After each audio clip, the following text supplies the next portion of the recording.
Bloomberg Audio Studios. Podcasts, radio, news. Good morning, I'm Nathan Hager. And I'm John Tucker. Here are the stories we're following today. John, what a difference a week makes. Last Monday, you'll recall, global markets sold off, unleashed by a small policy shift from the Bank of Japan and resurgent fears of a recession in the U.S. Well, since then, calm has been restored to markets.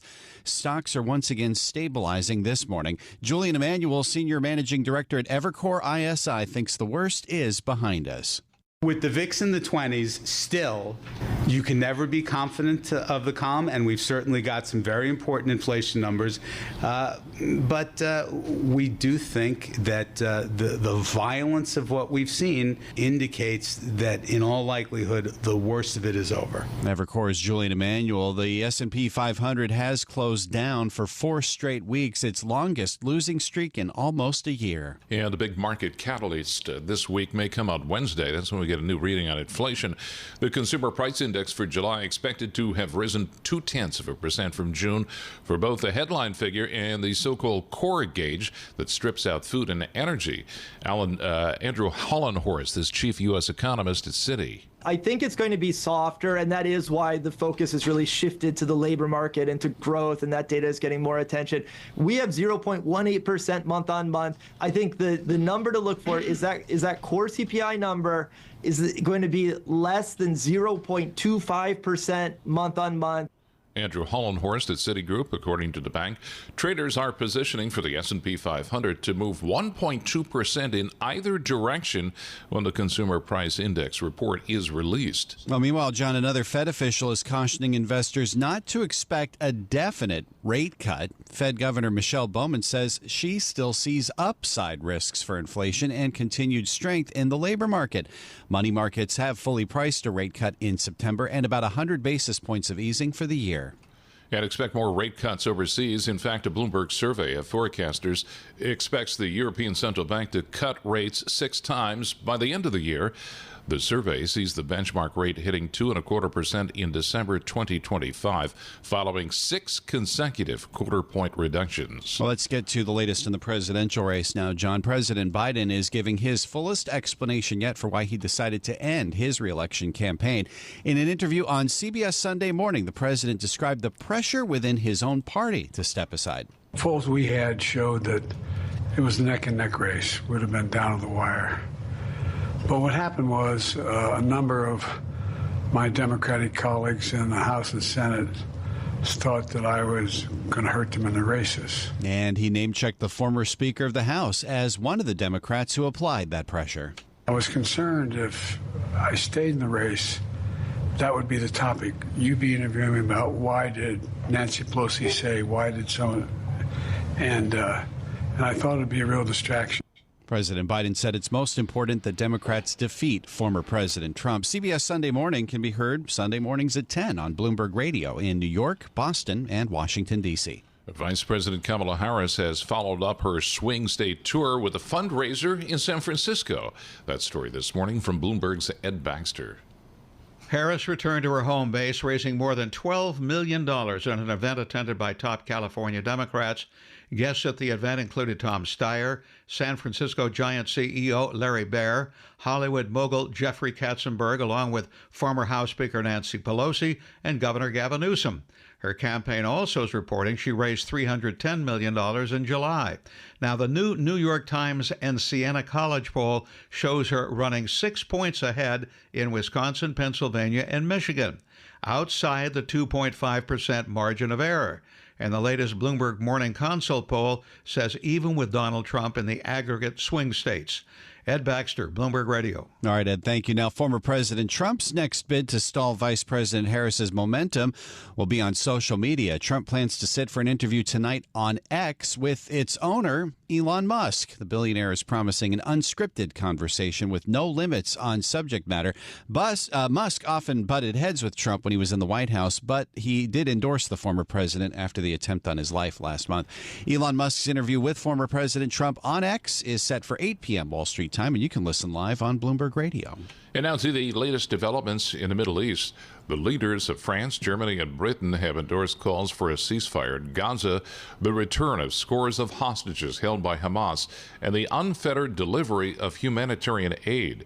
In a joint statement released today, they endorsed the latest push by the United States, Qatar, and Egypt to broker an agreement to end the 10-month-old Israel-Hamas war. Well, those hopes for a truce follow a weekend bombing at a school in Gaza. Israel says the airstrike, which has drawn international condemnation, targeted approximately 24 members of Hamas and Islamic Jihad. Stuart Livingston Wallace heads up Bloomberg News Middle East coverage. Within Gaza, we have had multiple instances of, I suppose, civilian areas being hit because, as far as Israel was concerned, you had Hamas fighters or Hamas leadership or Hamas command centers within those populations. So does it fundamentally change the narrative of what we've been seeing building up over the last week? Probably not, no. Yes, lots of condemnation, but we still appear to be on for ceasefire talks on Thursday. Now, the location of those is a little bit up in the air. It's probably going to be Doha or Cairo, but nothing confirmed yet. Bloomberg's Stuart Livingston Wallace says there is still major concern that Iran will retaliate against Israel following the killing of 2 senior militants last month in Beirut and Tehran. And finally, the Olympics have drawn to a close, but a gold medal to those fortunate enough to win one, now worth more than ever. They could fetch about $900 each. The medals contain 6 grams of gold, the price of which soared to a record in mid-July. Price is also substantially higher this year for silver, which makes up at least 92% of the weight of gold medals. And that brings us to 5:07 on Wall Street. Time now for a look at some of the other stories making news in New York and around the world. We say good morning to Bloomberg's Michael Barr. Thank you very much, John. Russia is still trying to regain control of several villages. Today marks 6 days since Ukraine sent a large number of troops onto Russian soil. Moscow says about 76,000 Russian civilians have now fled and are housed in shelters. Dozens of Russian soldiers surrendering. State TV shows Russia racing to send reinforcements to the region, trying to gain the upper hand. Ukrainian President Zelensky, for the first time over the weekend, confirmed his operation.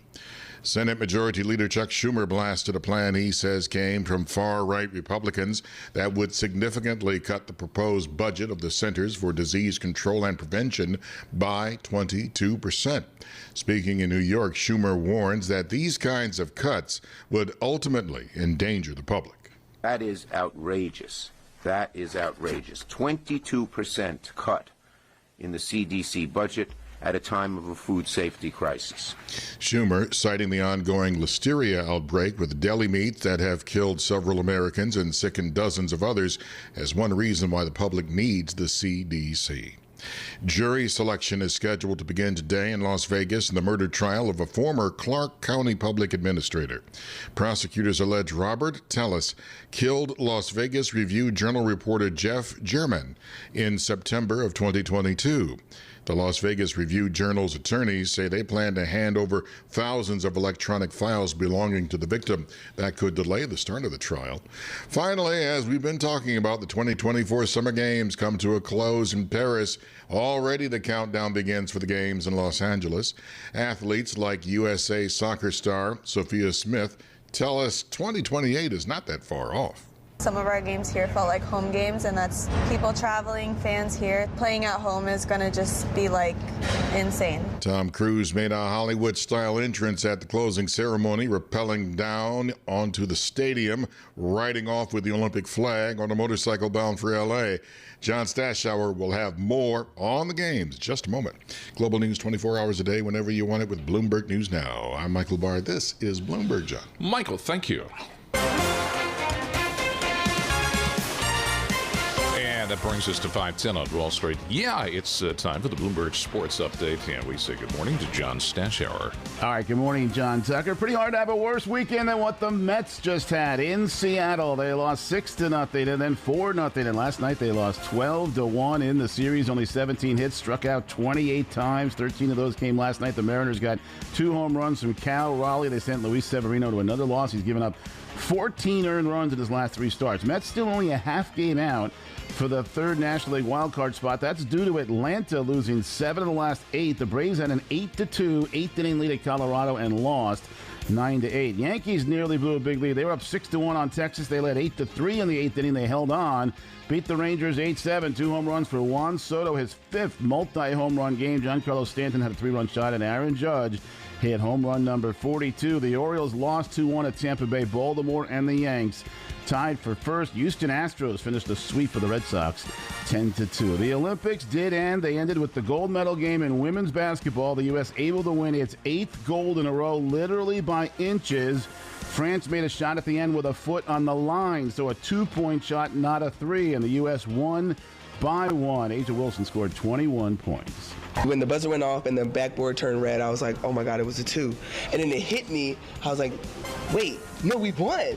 And so it was just a surreal moment, but it was just I love the environment. I love the atmosphere. Paris was great. Just having a lot of fun. We battled, we faced some adversity, but we came out on top and kept the main thing. It was the 40th gold medal won by the U.S., which tied them with China. Giants practice rookie wideout Malik Neighbors, the first-round pick who's had an impressive training camp, suffered what the Giants say is a minor ankle sprain. And Giants also say Daniel Jones will be the starting quarterback for the preseason game Saturday in Houston. Hasn't played since the ACL last season. John Stashauer, Bloomberg Sports. John and Nathan. Coast to coast on Bloomberg Radio, nationwide on Sirius XM, and around the world on Bloomberg.com and the Bloomberg Business app. This is Bloomberg Daybreak. Good morning, I'm Nathan Hager. Less than 3 months until the November election, President Biden is offering his most detailed explanation yet for why he decided to drop out of the race 3 weeks ago. He did it in an interview on CBS Sunday Morning. When I ran the first time, I thought of myself as being a transition president. I can't even say how old I am. It's hard for me to get out of my mouth. But things got moving so quickly, it didn't happen. But now, after hearing from down-ballot Democrats that he could hurt their chances in November, President Biden says he did not want to be seen as a distraction. Joining us for more on where the race stands now is Bloomberg News senior editor Bill Ferries. Bill, good morning. Do you get the sense from that interview with President Biden that it was a mutual decision between him and congressional Democrats to step aside, or that the president still holds out the idea that he could have won if he had stayed in?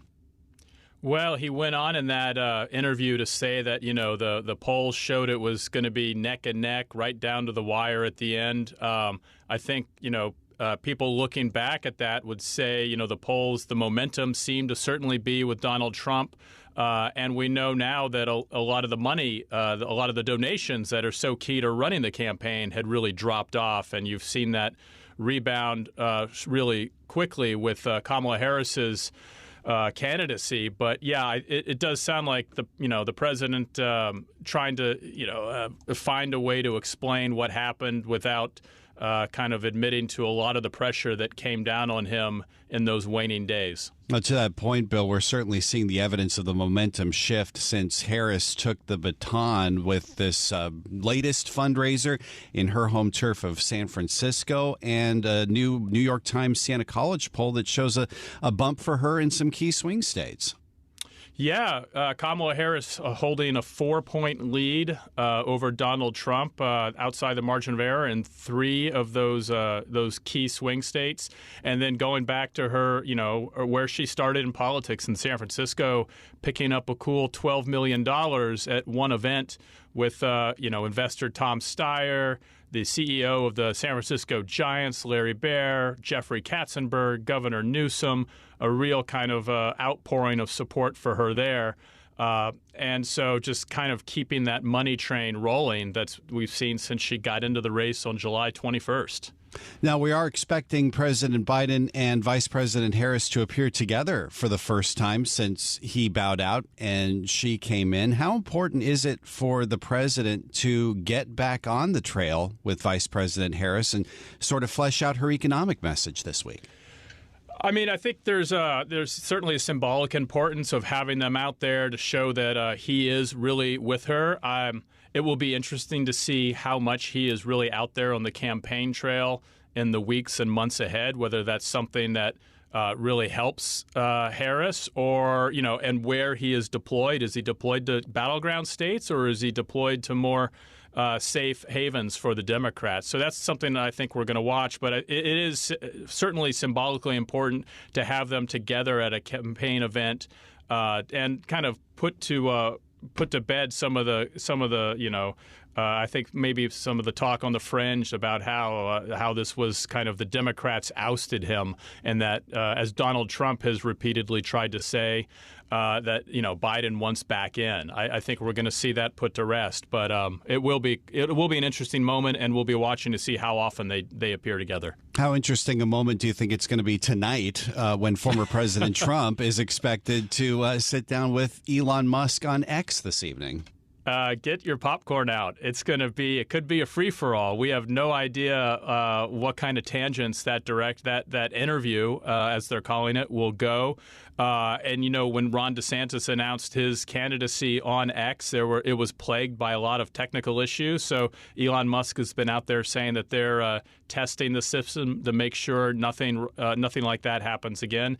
If you go to Elon's tweet about this whole thing happening, a lot of his kind of the hardcore supporters are asking questions about, they want to see questions asked about a lot of conspiracy theories. So I don't know where this is going to go, but certainly it's going to be an interesting moment. This is Bloomberg Daybreak Today, your morning brief on the stories making news from Wall Street to Washington and beyond. Look for us on your podcast feed by 6 a.m. Eastern each morning on Apple, Spotify, and anywhere else you get your podcasts. You can also listen live each morning starting at 5 a.m. Wall Street time on Bloomberg 1130 in New York, Bloomberg 99.1 in Washington, Bloomberg 106.1 in Boston, and Bloomberg 960 in San Francisco.